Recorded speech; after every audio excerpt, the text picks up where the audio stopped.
ইতিহাস কখনো কথা বলে, কখনো চুপচাপ দাঁড়িয়ে থাকে, আর কখনো ধ্বংসস্তূপের ফাঁকে ফাঁকে ফিসফিস করে বলে আমি ছিলাম এক রাজকীয় নগরী, অথচ আজ গরিবীয় ম্লান বেশে।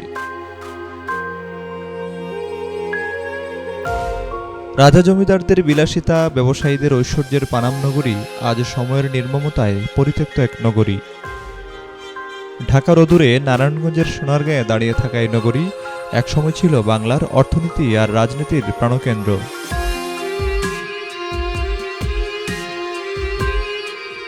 পানাম নগরী সময়ের ক্যালেন্ডারে যার জন্ম প্রায় ৬০০ বছর আগে। ১৪০০ শতকে সোনারগাঁ ছিল বাংলার রাজধানী। সুলতানি আমল থেকে শুরু করে মোগল শাসন, এরপর জমিদারি যুগ, প্রতিটি সময়ই পানাম নগরীকে দিয়েছে নতুন রূপ।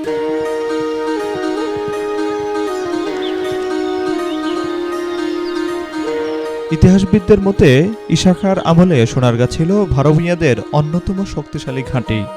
তারপর মুঘল শাসনে পানাম হয়ে ওঠে ব্যবসা বাণিজ্যের কেন্দ্র। সেখানে বসবাস করতেন ধনী হিন্দু জমিদার ও ব্যবসায়ীরা, যারা ইউরোপীয়দের সঙ্গে করতেন তুলা, মসলিন ও নীলের বাণিজ্য।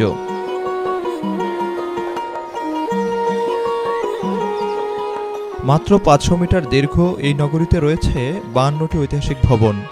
গ্রিক, রোমান ও মোগল স্থাপত্যের মিশেলে তৈরি এসব অট্টালিকা একসময় রাজকীয় আড্ডা আর বাণিজ্য চুক্তির সবচেয়ে বড় সাক্ষী।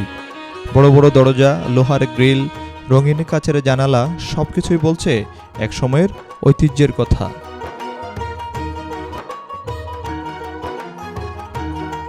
ইতিহাসবিদদের মতে পানাম নগরী মূলত জমিদারি আমলের এক অনন্য উদাহরণ। ব্রিটিশ আমলে অর্থনৈতিক পরিবর্তনের সঙ্গে সঙ্গে এই নগরী ধীরে ধীরে পরিত্যক্ত হয়ে যায়। ১৯৪৭ সালে দেশভাগ, তারপর রাজনৈতিক অস্থিরতা, সব মিলিয়ে পানাম নগরী হারায় তার বাসিন্দাদের। শুধু রয়ে যায় ইট পাথরের নীরব আর্তনাদ।